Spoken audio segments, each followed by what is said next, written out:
মক্কাতে তিনটা বছর নবী সাল্লাল্লাহু আলাইহি ওয়াসাল্লাম সাহাবীদের সবাইকে শিয়ারে আবু তালেব নামক জায়গায় বয়কটের জীবনযাপন করতে হচ্ছে। Boycott, sanction, boycott. মক্কার কেউ কথা বলবে না, কেউ লেনদেন করবে না, কেউ বেচাকেনা করবে না, কেউ খাবার দিবে না, কেউ বিয়ে শাদী করবে না, কিছুই করবে না। 3 দিন না, 3 মাস না, 3 বছর তারা এই সমাজটাকে বয়কট অবস্থায় জীবনযাপন করেছে। ওই সময় সিরাতের কিতাবে আসছে অনেক সাহাবী গাছের ছাল পাতা খেয়ে বেঁচেছিলেন। গাছের ছাল পাতা, সবর। নবী সাল্লাল্লাহু আলাইহি ওয়াসাল্লামের এরকম কষ্টের মুহূর্তেও হঠাৎ তার চাচা আবু তালেবের ইন্তেকাল হয়ে গেল। একমাত্র শেল্টার বাকি ছিল মক্কায়, সেটাও নাই, শেষ, সবর। ঠিক তার কয়েকদিন পরেই তার প্রেমময় স্ত্রী, যেরকম স্ত্রী ঘরে থাকলে আসলে আর বাইরে 1000টা শত্রু থাকলেও কিছু না, চাচা আবু তালেবের ইন্তেকাল হয়ে গেল। তার মাত্র কয়েকদিন পরেই খাদিজা রাদিয়াল্লাহু আনহা।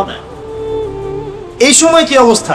মক্কার লোকজন গালি দিচ্ছে, হত্যার চেষ্টা করছে, বয়কট করছে, হ্যাঁ, শারীরিক নির্যাতন করছে, মানসিক নির্যাতন করছে, ইকোনমিক বয়কট করছে, সাহাবীদেরকে তার সামনে অত্যাচার করছে। তিনি সবরের একটা মূর্ত প্রতীক ছিলেন।